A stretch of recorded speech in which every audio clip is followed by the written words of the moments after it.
Admiral Kim Tae-ho sat in his chair, staring at the glowing screen before him. The room was dark except for the blue light coming from his computer. His fingers moved slowly across the keyboard as he looked through files that had taken humans 300 years to collect. The files were simple but deadly. Each one told a story of betrayal, death, and broken promises. The aliens called it business. Kim Tae-ho called it debt.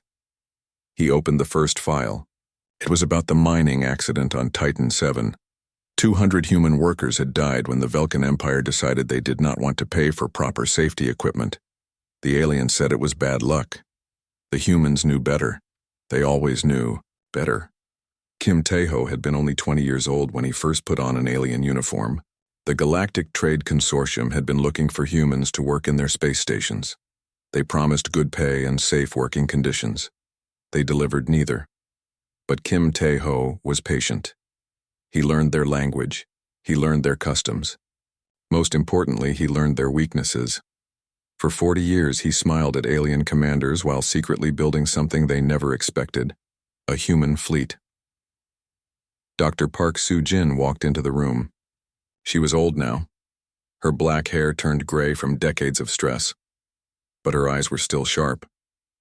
She had spent 50 years studying every alien species in the galaxy. She knew how they thought, how they fought, and most importantly, how they died. "The final count is ready," she said, placing a datapad on his desk. Kim Tae-ho looked at the numbers. 347 years of unpaid labor, 8 million human deaths from accidents that could have been prevented, 12,000 broken contracts, 563 worlds where humans had built everything while aliens took credit. "Interest?" he asked. "Compounded annually," Park Soo-jin replied with a cold smile. "The galaxy owes us more than it can ever pay." Captain Lee Dong-woo stood at attention near the door. He was younger than the others, but his eyes held the same quiet anger. He had grown up hearing stories of human suffering. Now he was ready to write new stories, stories where humans were not the victims. "The teams are ready," Lee Dong-woo reported. 12 star systems. All maintenance crews are in position. Kim Tae-ho nodded. For decades, humans had been the galaxy's repair workers. They fixed alien ships, maintained alien stations, and kept alien worlds running. The aliens never thought to ask what else they might be doing while they worked. They should have asked. The maintenance crews were not just mechanics. They were soldiers. They were saboteurs. They were the galaxy's worst nightmare dressed in work. "Clothes, sir," a young voice called from the communication station. It was Ensign Moon Bin Na, barely old enough to remember when humans still believed alien promises. "We have confirmation from all sectors. Everyone is ready." Kim Tae-ho stood up slowly. He was 70 years old, but his back was straight and his voice was strong. "Open the fleet channel."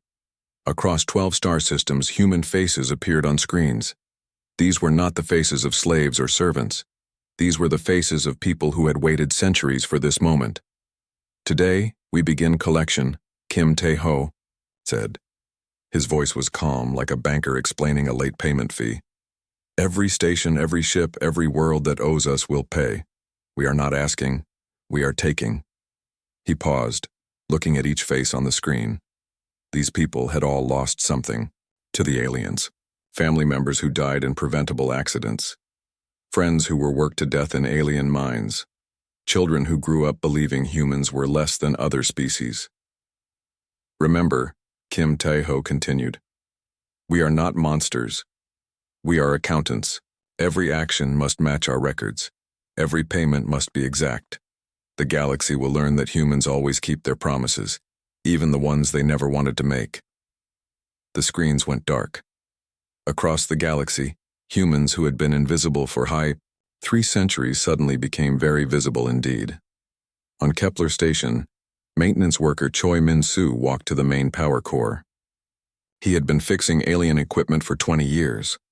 Today, he would break it instead. His fingers danced across the control panel, entering codes that would shut down life support to the alien quarters while keeping human areas safe. On the trade, world of Nueva Vista, cargo handler Yoon Yoon-hae activated a virus she had hidden in the shipping computers 2 years ago. Every alien merchant ship in orbit would find their engines mysteriously failing. The human ships would work perfectly in the Zephyr system. Deep space miner Han Junho set off charges he had been carefully placing for months. The asteroid mine that had killed his brother would cease to exist. The alien overseers inside would learn what it felt like to be trapped in a collapsing tunnel. Kim Tai-ho watched the reports come in. Each one was a small payment on a very large debt. The aliens would dismiss these as accidents at first. They always did. They could not imagine that humans were capable of organized resistance. They were about to learn otherwise. "Sir," Park Soo-jin said, reading from her screen. "The Velkan Empire has lost 17 mining operations. The Altarian Federation is reporting complete power failures on 40 space stations. The Nexarian Collective has lost their entire communication network in the Outer Rim." Kim Tae-ho smiled. It was not a happy smile. "Good. Let them wonder what happened. Tomorrow they will have more to wonder about." Captain Lee Dongwoo stepped forward. "What are your orders for Phase 2?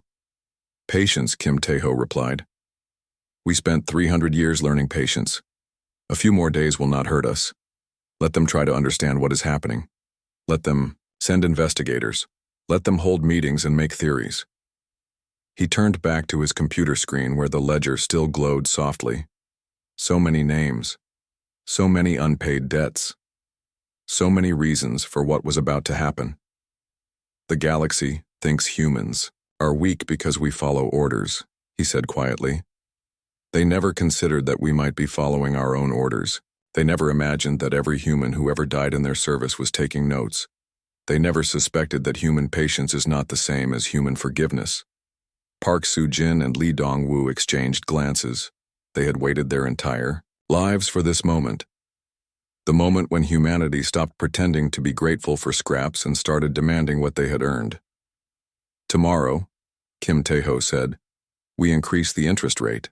Colonel Han Mi-young had spent 30 years pretending to be a simple cleaning supervisor on Altarian Prime.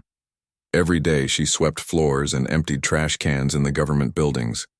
Every night she sent reports to Earth about alien military plans, economic policies, and secret meetings. The Altarians thought humans were too stupid to understand their language properly. They were wrong. Today, Mi-young was not cleaning. Today, she was working with her real job. She stood in the main control room of the planetary defense grid, her cleaning uniform replaced by combat armor. Around her, 20 other humans removed their masks of servitude. "All orbital platforms are under our control," reported Maintenance Chief Ko Sung-min. For 15 years, he had been the one who fixed the defense satellites when they broke down.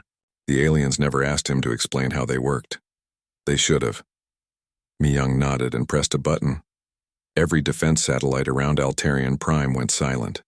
The planet that had never known fear was now completely helpless. Captain Yoon Jae-sung was having the time of his life. His ship, the Silent Debt, moved through space without making a sound. The Zephyrians had always boasted about their advanced sensors. They claimed they could detect any ship within 1,000,000 kilometers. They could not detect human ships. The stealth technology had taken humans 200 years to develop. They had built it slowly, quietly, using materials stolen from alien salvage yards and knowledge gained from decades of forced labor in alien shipyards. Every human who had ever been ordered to dispose of useless alien technology had actually been building humanity's future. "Target acquired," his weapons officer announced. It was Lieutenant Nam Hye-soo, who had once been forced to work as a servant in Zephyrian homes. She had learned their weaknesses while serving their dinner. "Fire," Yoon Jae-sung ordered. The Zephyrian battleship Eternal Glory died without ever seeing what killed it. Its crew had been laughing about human inferiority when their ship simply stopped existing. On Earth, Ambassador Choi In-ho was receiving his first alien visitors in 300 years. The delegation from the Galactic Trade Consortium had arrived in their finest ship, expecting to meet with desperate human leaders begging for mercy. Instead, they found Choi In-ho sitting calmly in a simple office, drinking tea.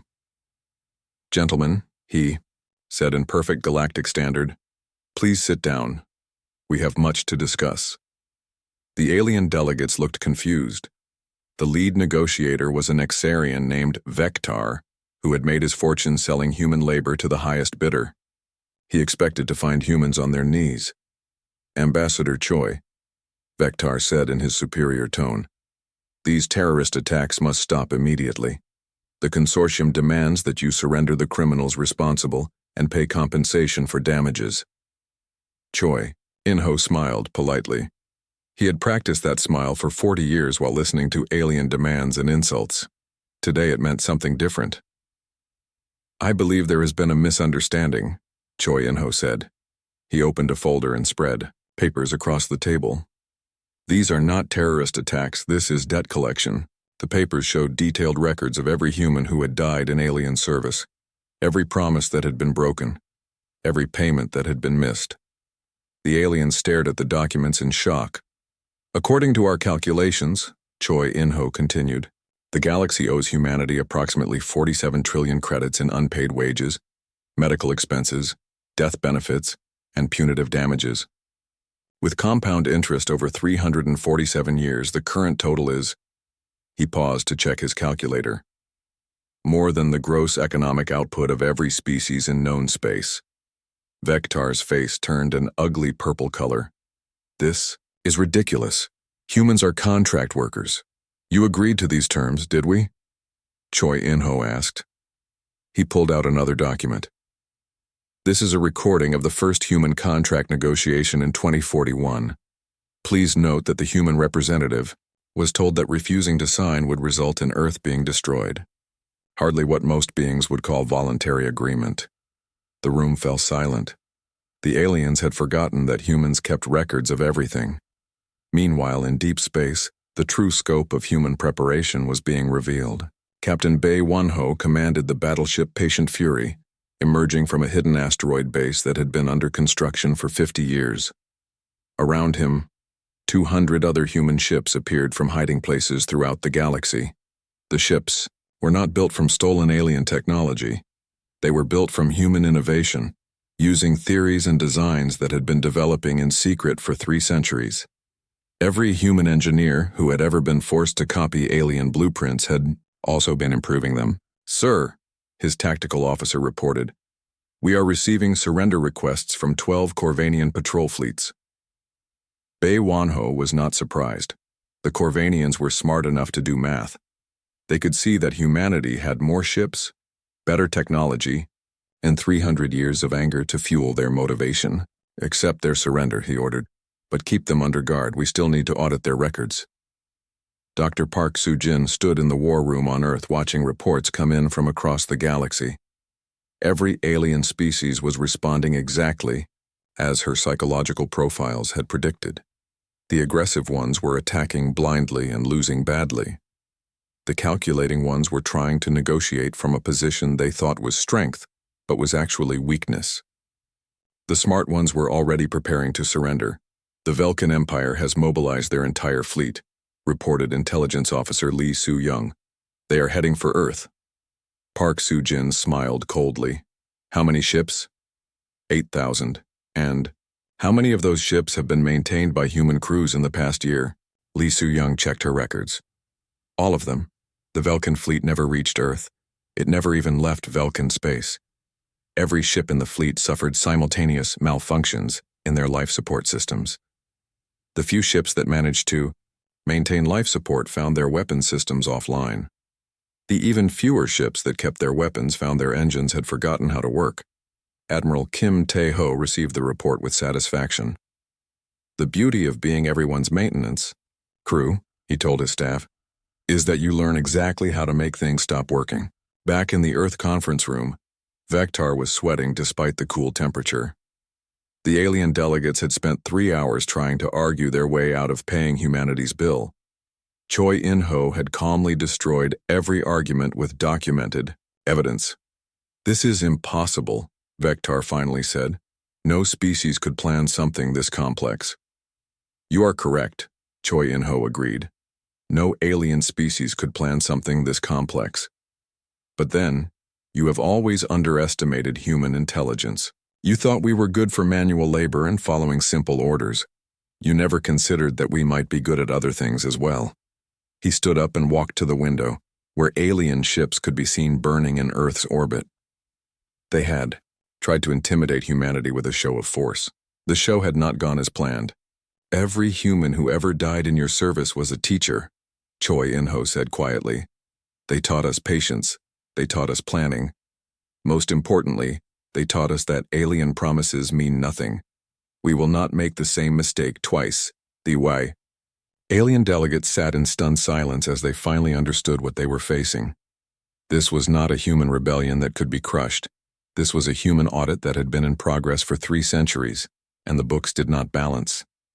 Fleet Admiral Oh Hyun-woo stood on the bridge of the human flagship Compound Interest, watching alien fleet formations gather in the distance.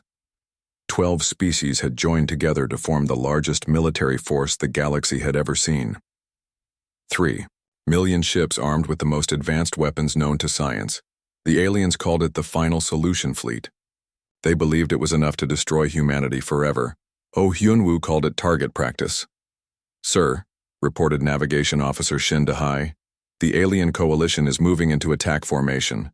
They will be in weapons range in 6 hours. Oh. Hyun-woo nodded calmly. "Thank you. Please inform Dr. Bay that her psychological predictions were correct once again.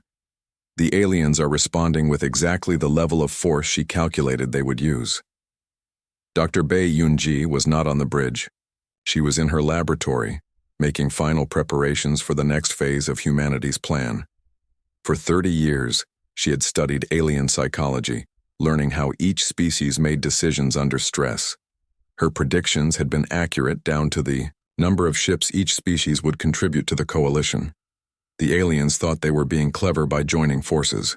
They did not realize they were walking into a trap that had been designed specifically for their combined psychology. "The Nexarians will attack first," she had told Oh Hyun-woo weeks ago. "They are the most aggressive and will not want other species to gain glory. The Altarians will hold back, hoping to let others take casualties while they claim victory. The Corvanians will try to flank us, believing human tactics are primitive." She had been right about everything. General Nam Ki-tae was not thinking about space battles. He was focused on the human labor camps scattered across the galaxy. For 3 centuries, millions of humans had been forced to work in conditions that killed them slowly. Today, that would end. His ground forces were not large, but they did not need to be. The camps were guarded by aliens who believed humans were naturally weak and cowardly. They had never imagined that some humans might be naturally violent and angry. "Team 7 has reached the mining camp on Rigel 4, reported Major Kim Yoo-jin. She had once been a prisoner in that same camp, forced to dig precious metals for alien luxury goods.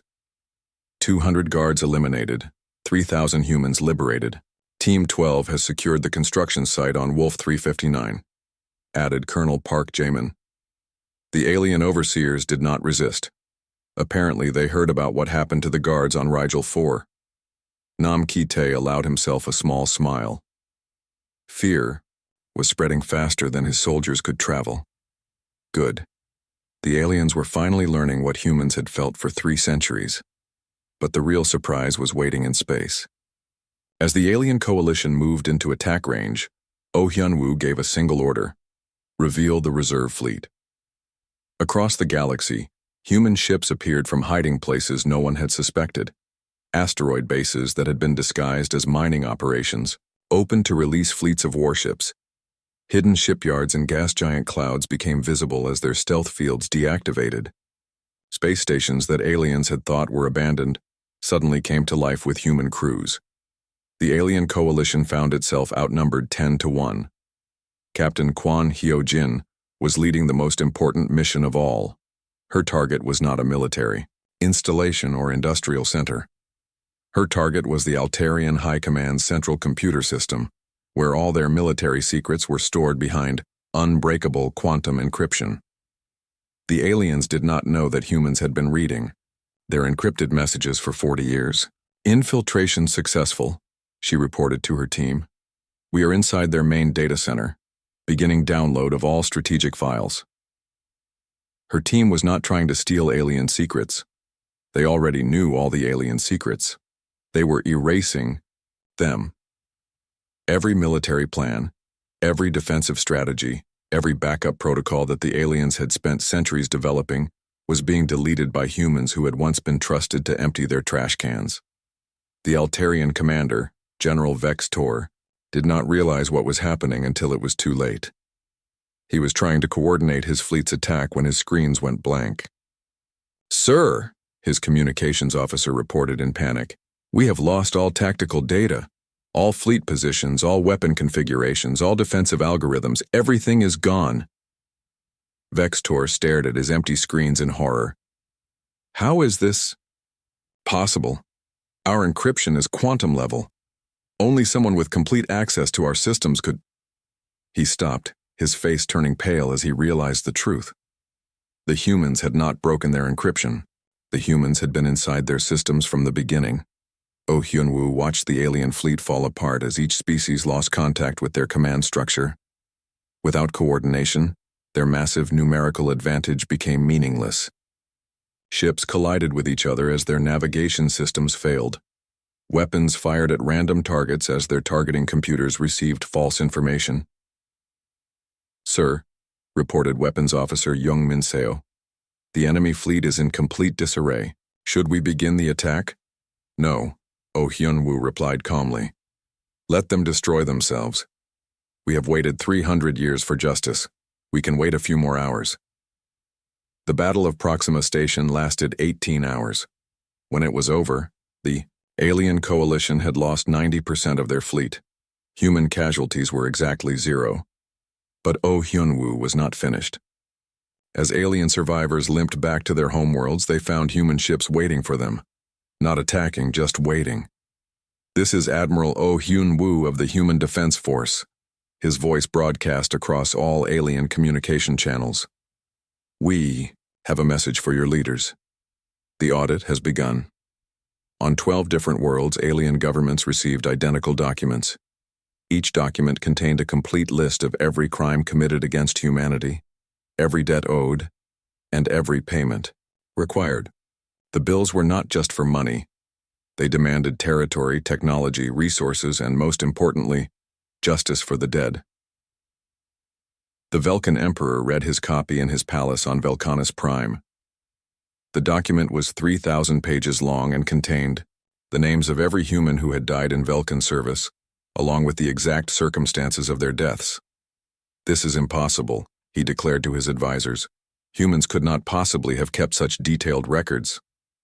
His Minister of Intelligence, a being named Drak Esh, who had spent his career underestimating human capabilities, finally understood the truth. "Your Majesty," he said quietly, "I believe humans have been keeping these records since the first day we employed them. Every human who ever worked for us was also working for them." The Emperor's face went through several colors as the implications sank in. "You mean they have been spying on us for 3 centuries? "Not spying," Drak Esh corrected, auditing. On Earth, Kim Tae-ho was reading reports from across the galaxy. The alien coalitions were dissolving as each species realized they could not trust their neighbors. After all, if humans had infiltrated their systems so completely, who knew what other information they had gathered? "Sir," Park Soo-jin reported, "we are receiving surrender requests from 6 different species. They are offering full reparations and complete withdrawal from human space." Kim Tae-ho considered this. "What about the others?" "The Nexarians are still resisting. They have declared humans to be a galactic threat that must be eliminated. The Corvanians are trying to negotiate partial payment. The Zephyrians are demanding proof of our claims." Kim Tae-ho smiled coldly. "Very well, show them proof." Across the galaxy, human agents activated protocols they had hoped never to use. Every alien ship that had ever been maintained by humans suddenly found its life support systems very unreliable. Every alien space station discovered that its power grid had some interesting new features. Every alien world learned that their transportation networks had been built with some unusual backup commands. The galaxy was about to discover that humans had not just been keeping records for 3 centuries. They had been installing insurance policies. President Lim So-young stood in the United Earth Assembly, addressing representatives from every human colony in the galaxy. The room was filled with people who had lived their entire lives under alien rule. Today, they were free. Tomorrow, they would decide what to do with that freedom. The question before us, she said, is not whether we can defeat our enemies. We have proven that we can. The question is what we want to build from their ruins.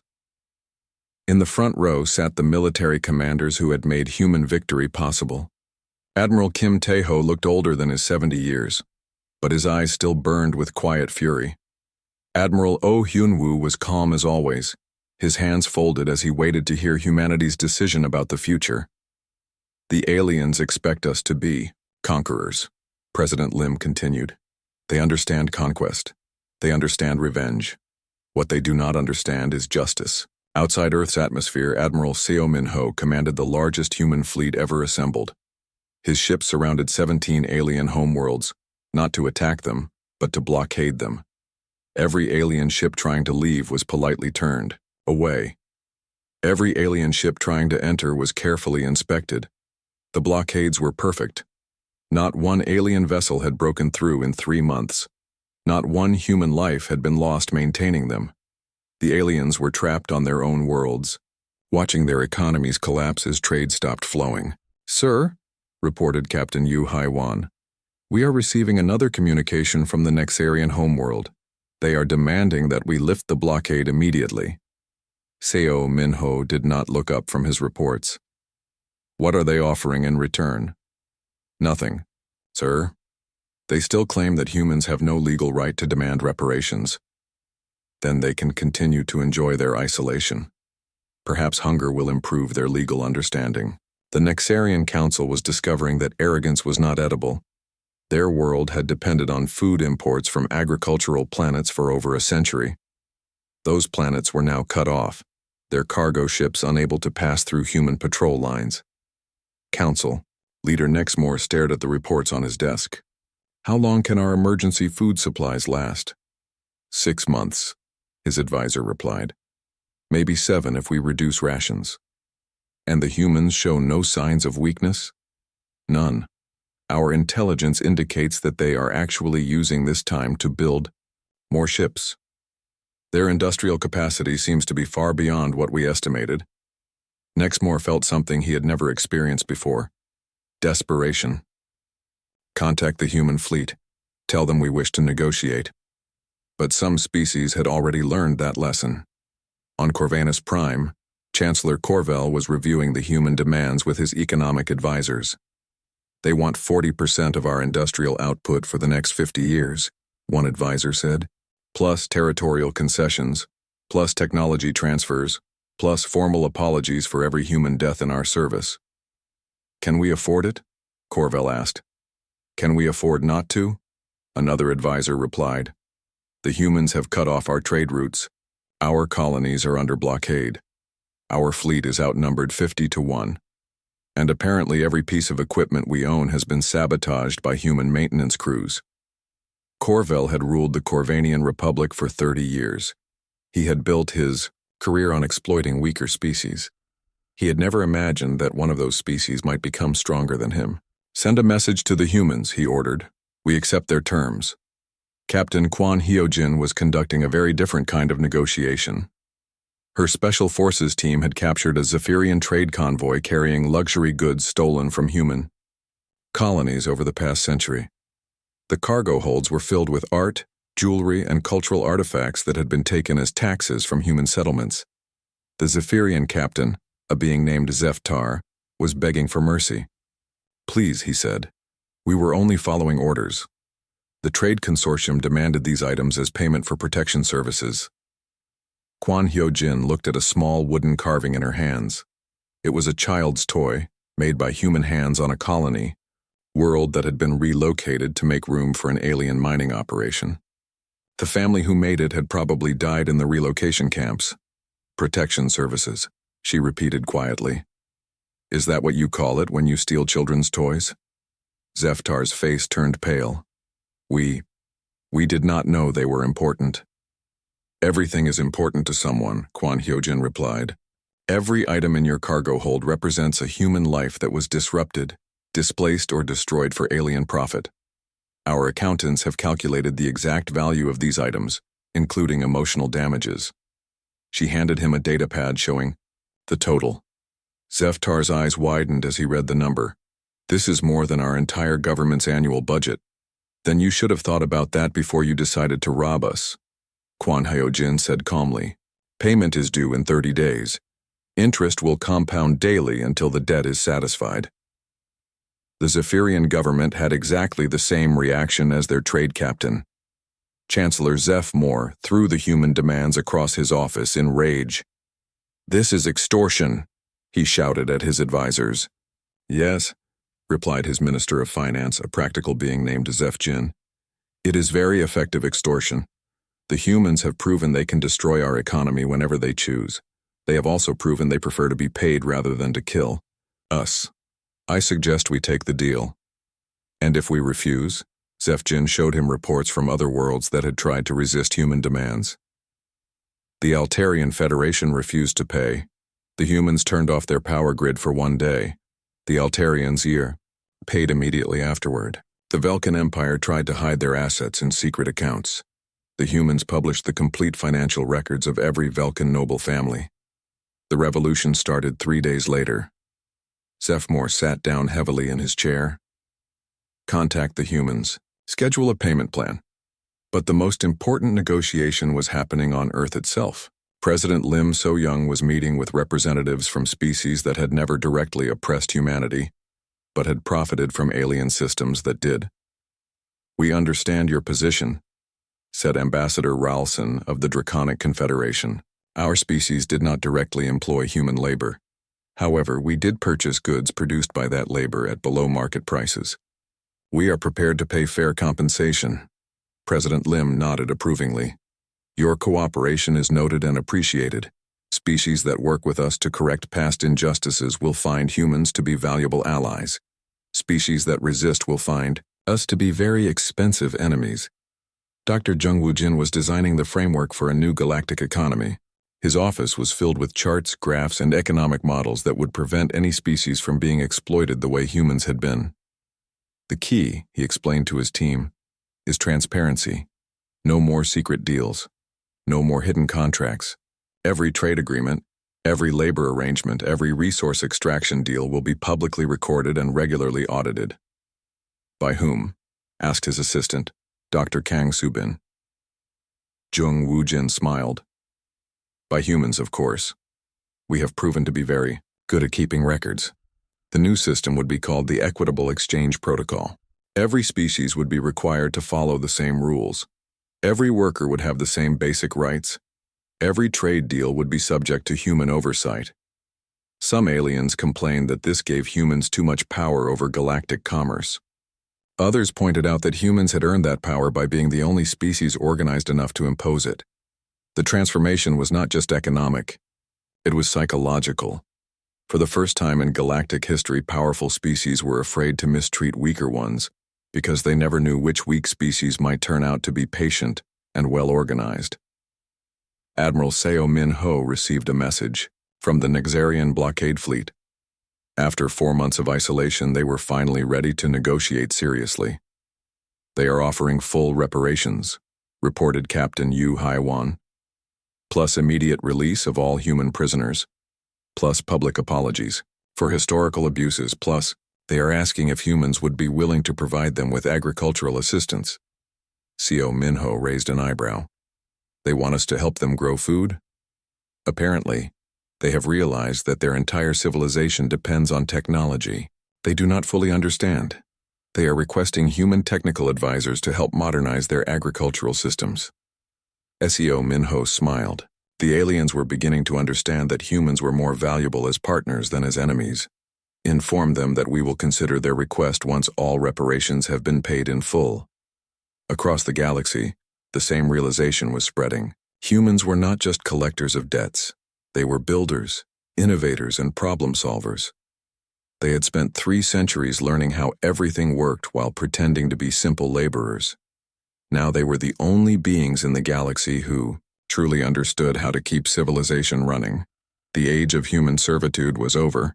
The age of human leadership had begun. 10 years had passed since the galaxy learned to fear human accountants.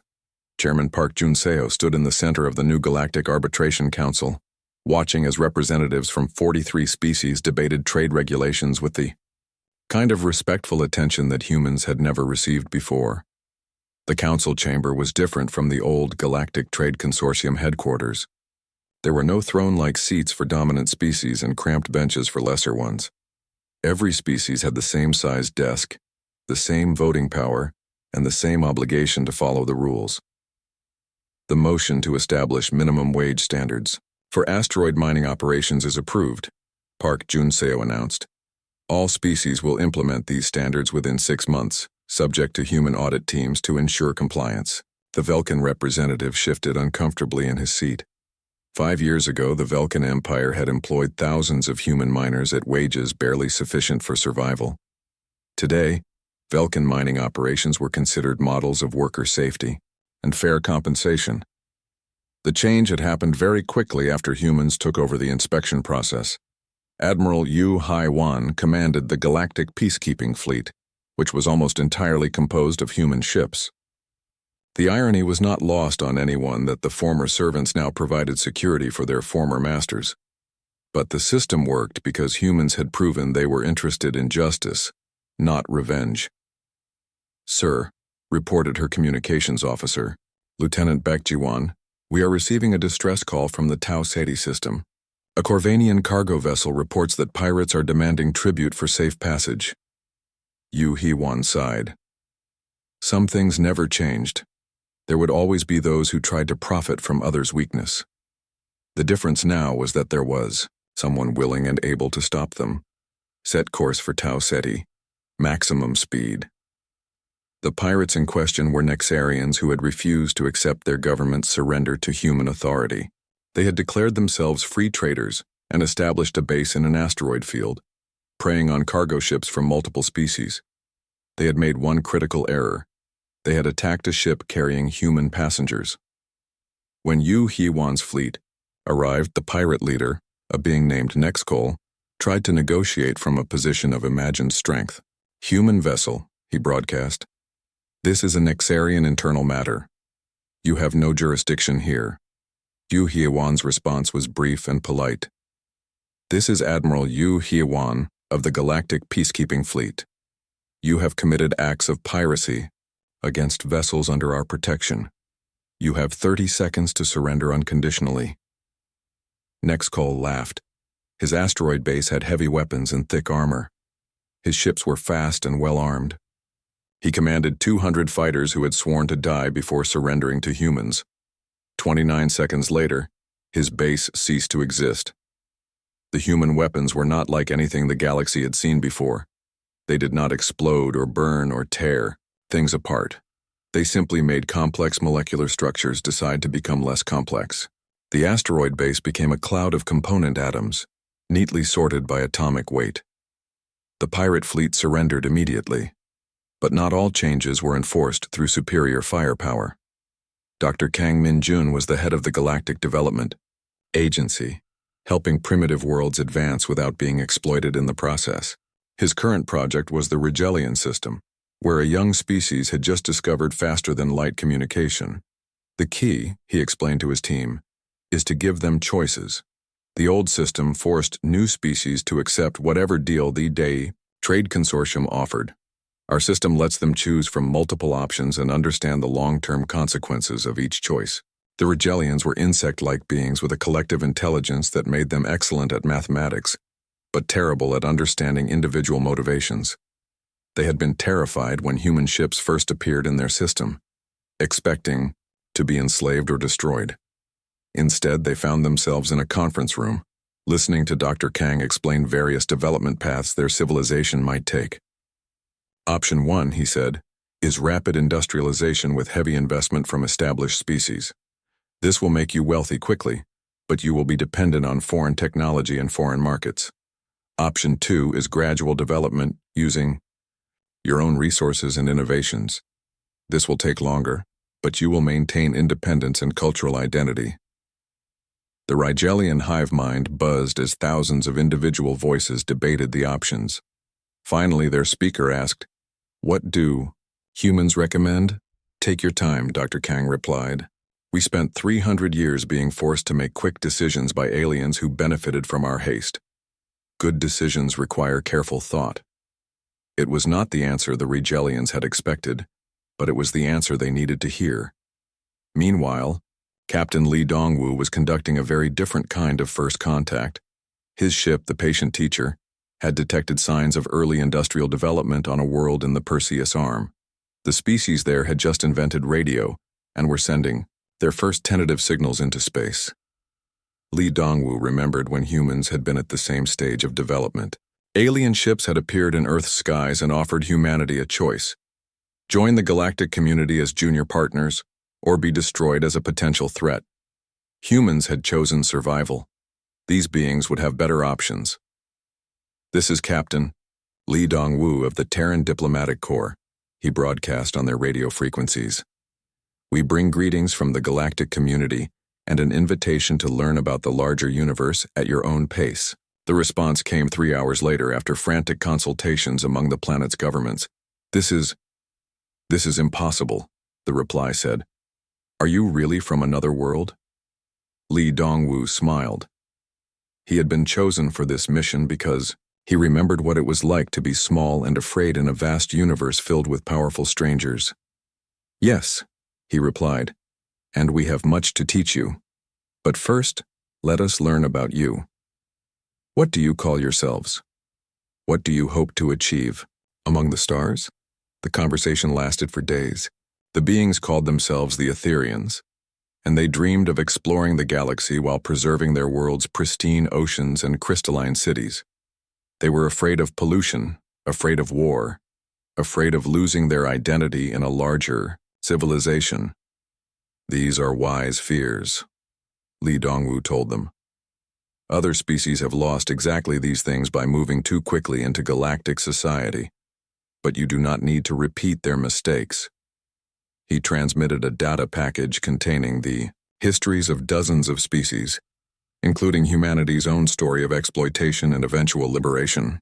The Etherians were shocked to learn that the powerful humans who contacted them had once been slaves to alien masters. "How did you become free?" they asked. "Patience," Lee Dongwu replied, "planning, and very careful record-keeping." Back on Earth, Admiral Kim Tae-ho was 90 years old now, but he still came to his office every day to review the reports from across the galaxy. The ledger that had once recorded humanity's debts now recorded their payments. Species after species had honored their obligations, paid their reparations, and begun following the new rules. But Kim Tae-ho was not satisfied. He would never be satisfied until every human death had been accounted for, every injustice corrected, every wrong made right. "Sir," his aide reported, "we have received the final payment from the Zephyrian Confederation. All reparations have been paid in full." Kim Tae-ho nodded and made a note in his records. The Zephyrians had been among the last to comply, but their debt was now settled. "What about the memorial fund?" he asked. "Fully endowed. Every human who died in alien service will be remembered with a scholarship fund for their descendants. The aliens have agreed to contribute to these funds in perpetuity." Kim Tae-ho leaned back in his chair and allowed himself a moment of satisfaction. The dead would not be forgotten. Their suffering had not been meaningless. Their sacrifice had purchased freedom for every human who came after them. President Lim So-young was preparing for her farewell address to the Galactic Council. After 2 terms in office, she was stepping down to let a younger generation lead humanity into its bright future. "When I took office," she said, "humans were seeking justice for centuries of oppression. Today, we have achieved something better than justice. We have achieved peace. Not the peace of the weak submitting to the strong, but the peace of mutual respect between equals." She looked out at the alien representatives who had once viewed humans as expendable resources. Today, they listened to her words with the attention due to a leader of the galaxy's most influential species. "The human debt has been paid in full," she continued. "But our work is not finished. We have learned that power without responsibility leads to injustice. We have learned that strength without compassion leads to tyranny. We have learned that patience is the most powerful weapon in the universe. The council chamber was silent as she concluded her speech. To the species who have honored their obligations to humanity, you have our friendship and our protection. To those who might consider a return to the old ways of exploitation and abuse, remember this. Humans are very good at keeping records, and we have excellent memories. We will not forget our friends. We will also not forget our enemies. As she left the podium, every being in the chamber stood in respectful,